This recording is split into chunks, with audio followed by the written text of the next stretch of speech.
నిన్న పోయిండు యూసఫ్ కూడా ఇప్పుడే మా కమలాకరన్ అంటుండే పక్కకెళ్ళి యూసుఫ్ కూడా కేవలం పిలిచినట్టే అదే కొన్ని సన్మానాలు ఉంటాయి ఎట్లా అంటే మన దండ మనమే తీసుకుపోవాలి మన షాలు మనమే పట్టుకపోవాలి మన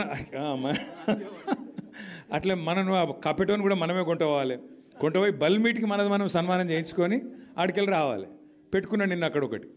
పెట్టుకొని పోతే పెద్ద ఇక చీఫ్ మినిస్టర్ వస్తుండు డామ్ డూమ్ డీమ్ డామ్ వేల మంది స్వచ్ఛందంగా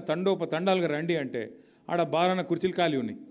వచ్చిన వాళ్ళు కూడా ఒకళ్ళు అడు చూస్తుర్రు ఒకళ్ళు ఇడు చూస్తుర్రు ఎక్కడ కూడా ఏం లేదు ఇక ఆడ పోయి ఏదో లేనిపోయిన ఆవేశం తెచ్చిపెట్టుకొని డైలాగులు కొట్టిండు కొన్ని అయితే అక్కడ పాయింట్ ఏంటంటే పోయిండు సరే ఏదో మాట్లాడిండు కానీ కొన్ని గమ్మత్తుంటాయి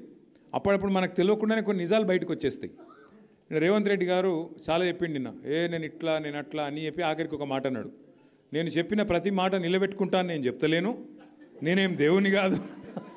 మాకు అది ఎప్పుడూ ఎరికే 2 ఏళ్ళ కిందటే మొత్తం తెలంగాణ ప్రజలందరికీ అర్థమైపోయింది నువ్వు ఏందో నీ కథ ఏందో నీ ఎత్తెంతో నీ పొడవు ఎంతో అన్నీ తెలిసిపోయినాయి ఇప్పుడు ఎవడు నమ్మేటోడు కూడా మార్కెట్లో లేడు